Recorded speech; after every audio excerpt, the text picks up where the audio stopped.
Today I'll be reading conclusion chapter of the Art of Walk. Let's go. Conclusion. The walk is never done. Art is never finished, only abandoned. Leonardo da Vinci. Your calling is not a destination. It is a journey that doesn't end until you die. In a former life, Ed Cathy was a physical therapist, but I never knew that man. The man I knew was no doctor. There was nothing clinical about him. At the ripe age of 70-something, Ed, who had long since left his practice at Vanderbilt Hospital, held down a part-time job as a chaplain at the Nashville Rescue Mission. He had tried to retire but instead ended up attending the spiritual, emotional, and physical needs of homeless men who congregated in the overcrowded courtyard every day.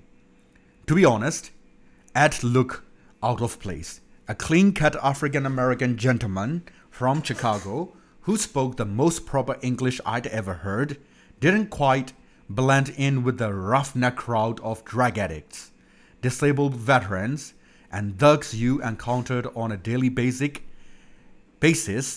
at the mission.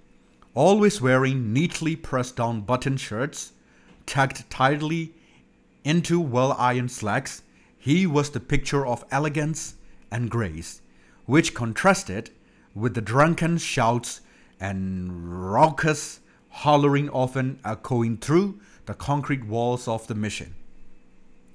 What was Ed doing there? Sometimes men would approach him and try to give him a high five or some kind of handshake.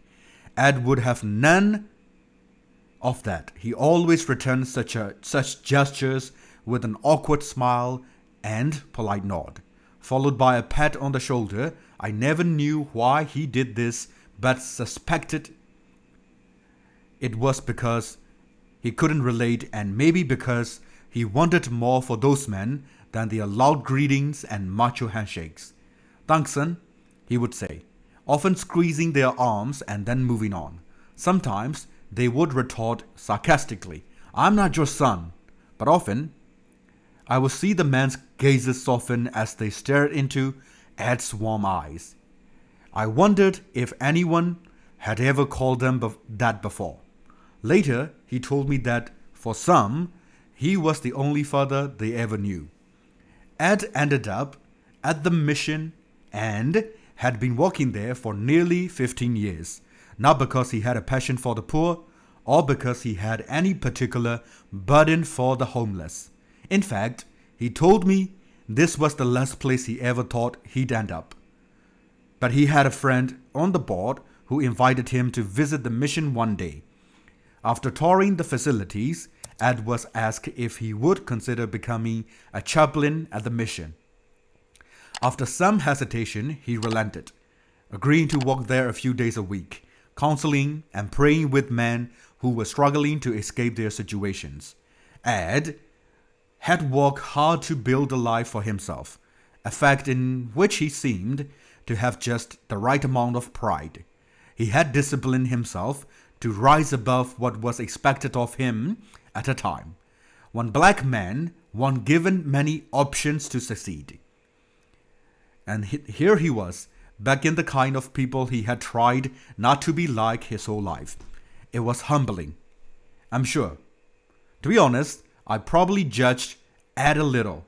Did he really have a compassion for these men? Or did he merely tolerate them? There were times when it seemed he was quite uncomfortable around them. So why did he keep spending his time, which was becoming a more valuable commodity with age, at the mission? Why here? What did he have to gain from spending his remaining years of life with such men? I once heard a story from one of the other chaplains which answered the question. One day outside the mission doors, lying on the ground in the courtyard, was a small, emaciated man who appeared to be either dead or comatose. Like many, he had passed out from some form of intoxication or drug-induced slumber. Frail and fraught with disease, likely infected with HIV, he was covered in his own urine and feces. Sadly, it was not uncommon to see a man like this passed out due to drinking or drugs, who would then wake up to a mess of his own making. When this man awoke, he was too weak to move. Some passed him by, laughing and even playing jokes on him, while others ignored him. But one ad, clean, proper doctoral ad, saw this man and realized he couldn't get up on his own. He went to him, and crouching in his khakis, he placed his arms underneath the man's head and legs, careful not to hurt him, and lifted him up, pulling the damp, dirty man close to his chest and carrying him inside where he could receive proper care. After hearing that story, I never again questioned why Ed was at the mission. I knew he was there because he was called. Hemingway's regret and Niggle's redemption. In 1961, the writer A.E. Hochner went to see his good friend Ernest Hemingway in an honest attempt to save his life. Hochner was an editor, novelist, and one of Hemingway's biographers. After hearing Hemingway repeatedly complain about everything from Texas to his clothes, Hoch asked him a simple question of his friend. "Papa, why do you want to kill yourself?" The other responded, "What do you think happens to a man going on 62 when he realizes that he can never write the books and stories he promised himself, or do any of the other things he promised himself in the good days?" Hoch encouraged Hemingway that he still had great work in him, and that he had written a beautiful book about Paris, which would later become A Movable Feast. But Hemingway would hear none of it, saying the best parts of those stories had been written long ago, and now, he said, "I can't finish it. But perhaps it is finished. It is just reluctance." Hoch, if I can exist on my own terms, then existence is impossible. Do you understand? This is how I lived, and that is how I must live or not live. That was the last time Hoch saw his friend. Later that year, Hemingway lost his life to a self-inflicted gunshot wound. Beloved by the world, Papa died a lonely, depressed man. In the end, what he had accomplished, publishing several best-selling books, traveling all over the world, winning the Nobel Prize for Literature, was just not enough. Every person faces the ultimate insufficiency of their work. Every worker knows the limits of their labor, and every person who is called understands that there is danger in such compulsion. The work can consume your life if you let it. There is something in a compulsion that makes a person creative. It is the will to not quit, to obsess over a single phrase or paint blotch until it is just right. That thing that makes you stay up late or get up early or spend an inordinate amount of time on that project that no one will see, that's what makes the work great. But there is also an implicit warning in such compulsions. There is a great temptation in the pursuit of meaningful work to lose yourself in the process.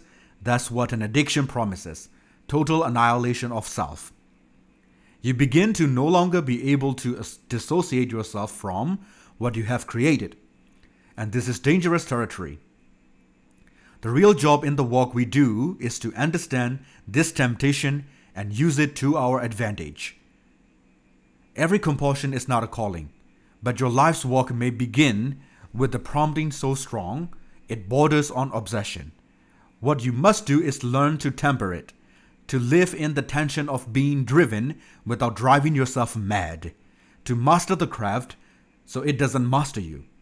This is the only way to master the art of work, to recognize the inclinations in us that, when left unchecked, would destroy us. What good, then, is it to pursue a calling if the pursuit may destroy you?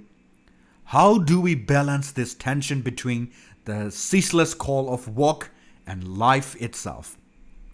We must recognize what we don't know. Many world-famous artists were considered fools by their contemporaries. Fortunately, their work endured, maybe sometimes in spite of themselves, but their lives offer an important lesson. We don't have to give in to despair. We can trust that legacy follows faithfulness. There is always a deeper story.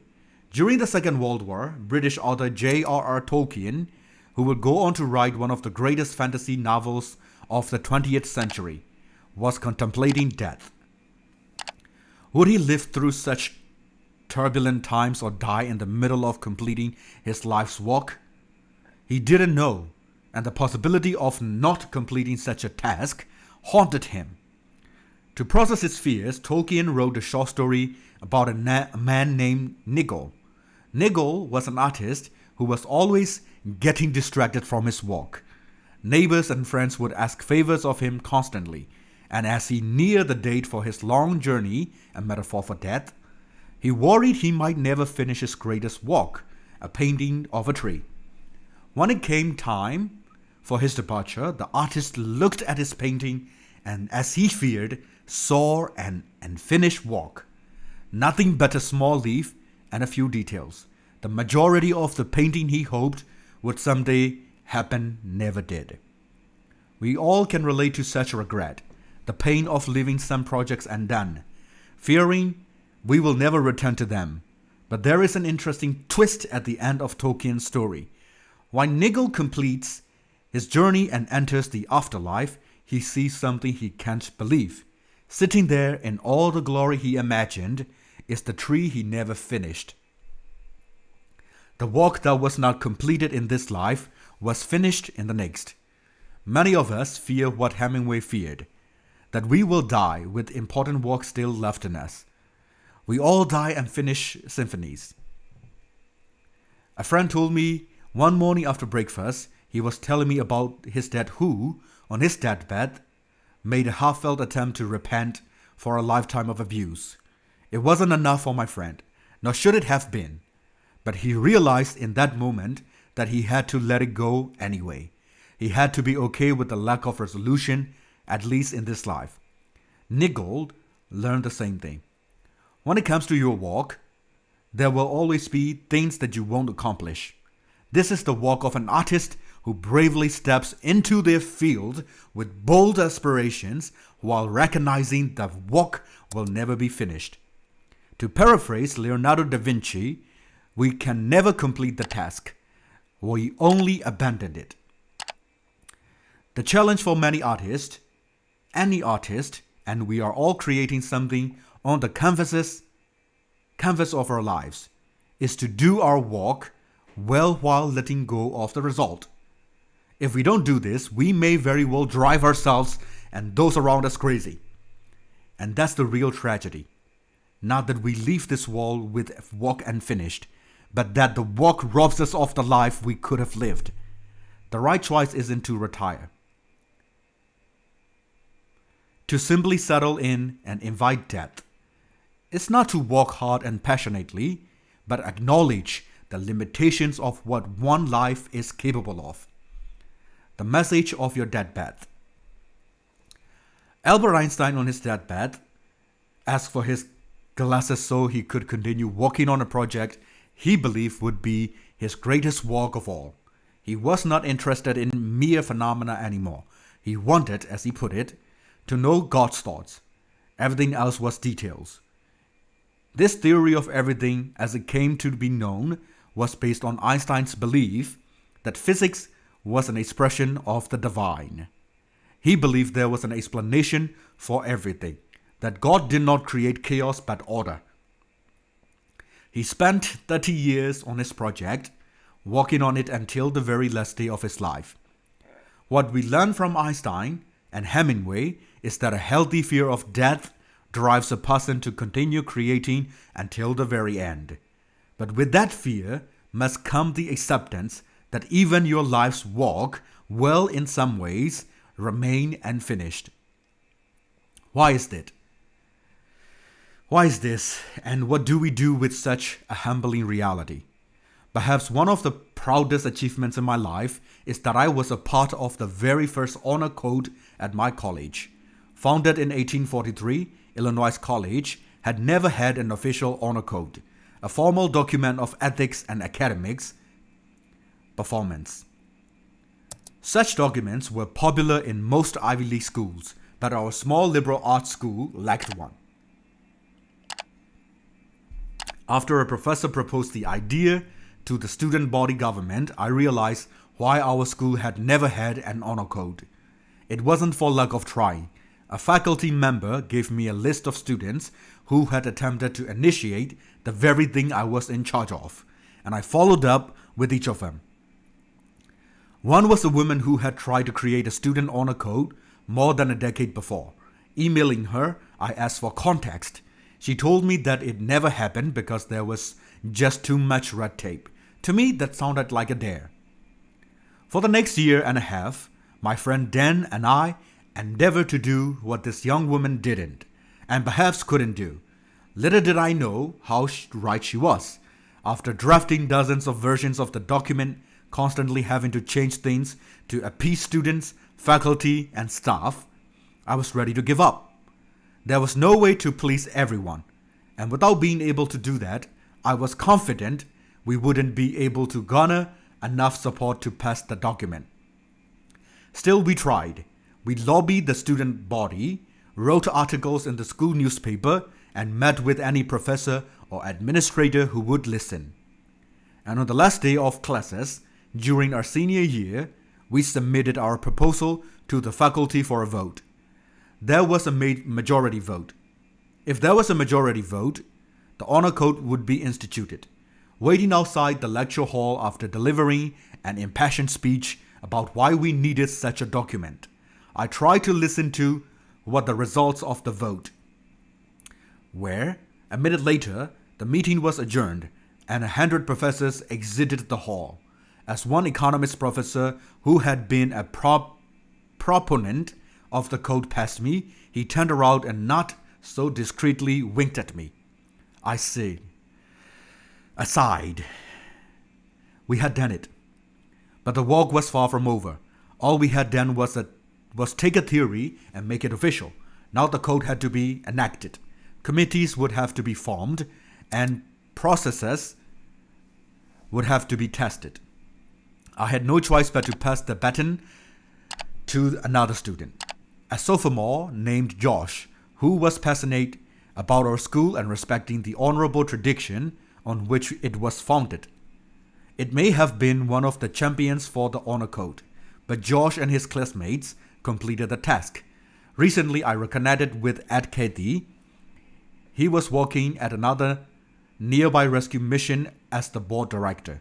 When we caught up on the phone, he told me he was sleeping less than ever before, a few hours a night, and that he dismissed his wife. She died long before I ever met Ed. He had to be well into his 80s by now, and it would have been more than a decade since her death. He told me he was looking forward to going home, to dying. He wasn't sad about this. He was excited to soon be reunited with his wife. At the same time, he wasn't idly sitting by, waiting for death to come. Ed was as active as ever, which was what I would have expected. I asked him what he was most proud of. His answer surprised me, but shouldn't have. Did Ed talk about his years of service at Vanderbilt Hospital? Did he mention his experiences of singing in concert halls and leading world-famous choirs? No, he mentioned none of that. What he told me was story after story of the homeless man whom he called Son. Man he had the privilege of watching graduate from the rehabilitation program and go on to live by healthy lives. This was his legacy, and it happened in the 2 decades of his life after he retired. Ed answered a call on his life that surprised him. He would never have imagined himself working at a homeless shelter after retiring. But when he saw the need, it just made sense. After the death of his wife, he was heartbroken. So he focused his free time on serving the less fortunate, a way to turning tragedy into triumph. As Jody Nolan had done, his friend introduced him to the opportunity at the mission in a brief apprenticeship of sorts. And like Jinny Fang, he was initially uncomfortable with the walk, but the more he did it, the better it fit. Deciding to walk at the mission was one of the most significant pivots of Ed's life, resulting in a legacy of hundreds, if not thousands of lives changed. But all that is not to disregard the years he spent as a physical therapist and singer, as a dedicated husband and loyal church member. Like Jody Mabbury, Ed's calling was not just one thing. It was his whole life, a portfolio with immeasurable ripple effects. Yes, we all die and finish symphonies, and the walk is never complete. But if you hear the call to make your life about more than you and what you can contribute, you will have peace, not anxiety. When facing mortality, you will realize, as we all do, that you do not have enough resources to complete what you were called to do. Coming to the edge of the promised land, you will lack the strength to enter in. The project or company you spend your life trying to get off the ground will need even more management and even more funding to go to the next level. And your time will be unfinished. Finished. Even though the walk of a calling never ends. At that point, you can either abandon the walk, giving up in despair, or find a way to pass it on. You can do this by building a team, as Ben and Christy Carson did, or creating an organization that multiplies your influence. You can plan a better future for your loved ones, as some from Uganda did.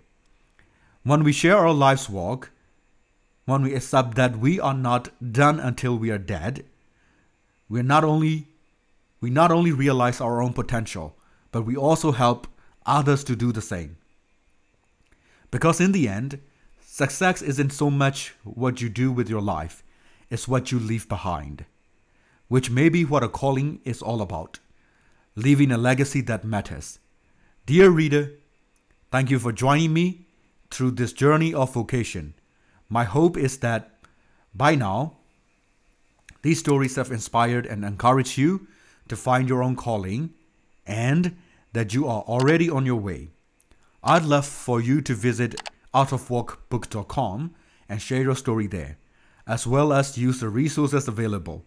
You can also contact me at gowinswriter.com. Thanks again. Jeff Gowins, #outofwalkbook. These are the acknowledgements and appendices. So, of course, if you want to read them, I will give you the link of the book and the resources that he did and about him. And that is all. Again, after another week or so, I have finished another book. I will keep reading books one after another, so please subscribe, like, follow, and share. Because I want to leave something behind. Something behind that I can be proud of before I die. This is Daniel. See you on the next one.